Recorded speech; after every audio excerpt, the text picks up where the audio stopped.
What if everything you're seeing right now was already written thousands of years ago? Dear brothers and sisters, just hours ago, an entire city of over 8 million people was plunged into sudden darkness. Not a single streetlight, not a single sound. Only a strange silence that felt heavier than anything anyone could explain. And as people looked up, the sky above them shifted into a deep, unnatural glow, stretching across miles like a warning no one could ignore. Videos began spreading within minutes. Millions watching, millions asking the same question: what is happening to our world? But while scientists searched for answers, one elderly priest quietly opened his Bible and pointed to words spoken by Jesus Christ nearly 2,000 years ago. Words about signs in the heavens, about moments when fear would grip entire nations. And for the first time, people who never believed began to feel something they could not name. Because this did not feel like coincidence. It felt like something far more personal, something far closer than anyone was ready to face. And what happened next would shake even the strongest faith. Within less than 10 minutes, the entire city was no longer just watching. It was reacting. People stepped out of their homes, gathered on sidewalks stretching for blocks, staring upward in silence, as if waiting for something to happen next. And among them was a young reporter named Emily Carter. Known for her skepticism and relentless pursuit of facts, she had covered disasters, political chaos, and scientific anomalies. But this felt different. There were no sirens, no clear explanation, only a strange stillness pressing against the air. She began recording, her voice steady at first, but as she described the sky, something in her tone shifted, because the light above was not fading, it was slowly intensifying, moving in a way that defied every pattern she had ever studied. And as millions watched her live stream, comments flooded in from across the country, some calling it a natural phenomenon, others whispering words like prophecy and warning. But what unsettled Emily the most was not the sky. It was the growing feeling inside her, a quiet realization she could not shake, that this moment was not random, and somehow, it was reaching directly into her life. As Emily continued filming, an elderly priest standing just a few feet away slowly raised his voice, not in panic, but with a calm authority that cut through the confusion, and he began to recite words that sounded ancient yet unsettlingly relevant, speaking of signs in the heavens, of moments when the sky itself would speak to humanity. And Emily turned her camera toward him, her instincts telling her this was just another voice in the noise. But as he spoke, something shifted, because the phrases he repeated matched almost exactly what was happening above them. A sky changing in ways no forecast had predicted, a silence that seemed to press against the heart. And for the first time that night, Emily hesitated, because she had spent years explaining the world through logic and evidence. Yet now she was witnessing something that felt written long before she was born. And as viewers across the country began searching those same words, discovering passages that described fear, confusion, and signs appearing before great change, a new question began to spread, not about what this was, but why it felt so familiar, as if humanity had been warned and simply chose not to listen. The air grew heavier with every passing second, and what began as confusion slowly turned into something deeper, something harder to ignore, because across the city, reports started to emerge of people experiencing the same unexplainable feeling, a quiet unease mixed with an overwhelming awareness of their own lives, their choices, their regrets. And Emily, still holding her camera, noticed that the crowd was no longer just watching the sky.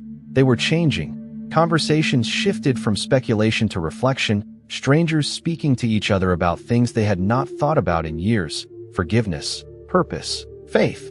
And even those who had never prayed found themselves searching for words they did not fully understand, while the priest continued speaking softly about how signs are not meant to entertain, but to awaken. And Emily felt it too, a pressure not from the outside, but from within, as if something was gently pulling her attention away from the sky and directing it inward, forcing her to confront questions she had avoided for years.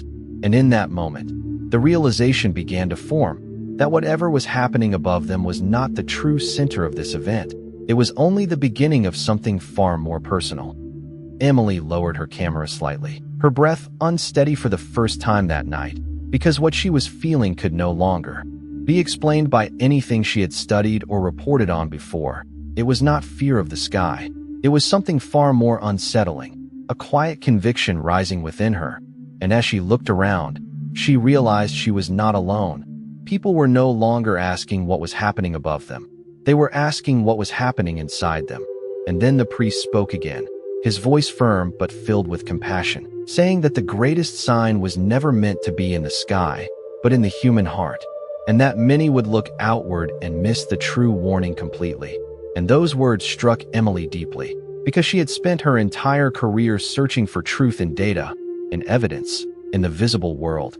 Yet now she was being confronted with something invisible but undeniable.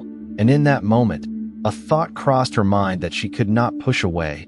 What if the signs were not meant to prove anything to the world, but to reveal something about her, something she had been avoiding for years, something that was now impossible to ignore? That night, Emily barely slept, because long after the sky returned to normal and the city lights flickered back on, something inside her refused to settle.